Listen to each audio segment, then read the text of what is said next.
Bonjour à tous, je suis Vincent Nepozolamala, responsable du bureau de santé des stages à l'école de Fondagara au Cameroun. Bienvenue au quatrième module du MOOC, Voix du monde de sauvegarde, consacré aux sauvegardes environnementales et sociales et à leurs principaux mécanismes de mise en œuvre. Dans le module précédent, vous avez appris les principes essentiels sous-tendant la connaissance des éco-gardes.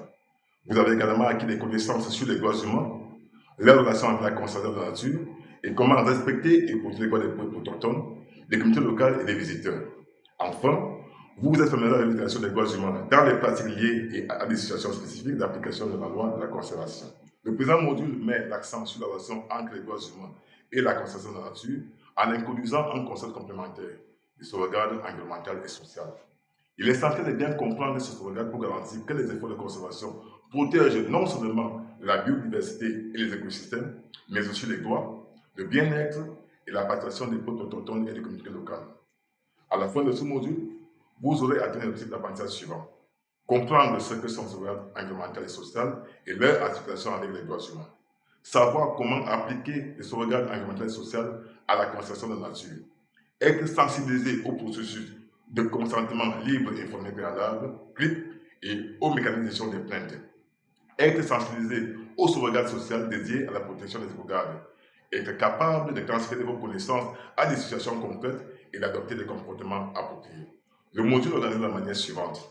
Une introduction, des connaissances clés et des exercices sur qu'est-ce qu'une approche de conservation fondée sur les droits, quelles sont les sauvegardes environnementales et sociales et quelle est leur relation avec les droits humains, qu'est-ce que le consentement libre et informé préalable, qu'est-ce qu'un mécanisme de gestion des plaintes, comment les sauvegardes sociales protègent ces éco-gardes. Une section dédiée aux partenaires d'expérience, aux bonnes pratiques, qui vous permettra de prendre connaissance des témoignages des experts en sauvegarde sociale et environnementale de la Wildlife Conservation Society, de African Wildlife Foundation et du World Wide Fund Foundation. La section apprentissage par des visuels offre une manière ludique de revoir certains messages du module, accompagnés d'illustrations. La section ressources fournit des liens vers toutes les ressources utilisées pour construire le module, ainsi que les ressources supplémentaires que vous pourriez souhaiter consulter. Enfin, la section évaluation vous permettra de tester vos acquis et les améliorer en répondant à des questions sur diverses formes et bien évidemment passer votre examen final officiel. Ce premier module, comme tous les autres prochains modules, est un cours en ligne autonome que vous pouvez suivre à votre rythme. Il faut environ 10 heures pour le compléter, sans compter l'examen final, que vous pourrez passer à votre convenance. Le cours est composé de plusieurs activités, généralement organisées comme suit. Exercice. Chaque exercice consiste principalement en des vidéos courtes, des études de cas ou des documents suivis des questions. Point clé.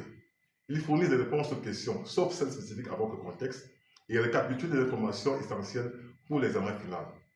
Ressources et questions.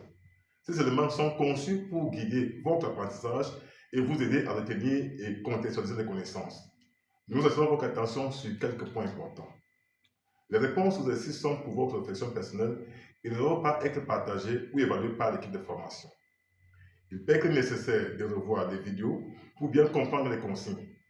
Pour éviter les problèmes de connexion et économiser de l'énergie, nous recommandons de télécharger les vidéos avant de les visionner. Si votre accès à Internet est limité, vous ne pourrez peut-être pas consulter toutes les ressources. Toutefois, en vous concentrant sur les points clés, vous disposez des connaissances nécessaires pour réussir les tests et terminer le MOOC avec succès. Un soutien hors ligne est disponible tout au long du cours via un forum dédié. Il vous est également proposé des discussions optionnelles en direct avec des facilitateurs chaque mois pour répondre aux questions fréquentes et aux défis.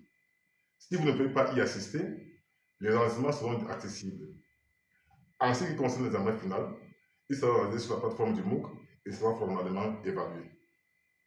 Je vous souhaite une belle découverte de ce premier module.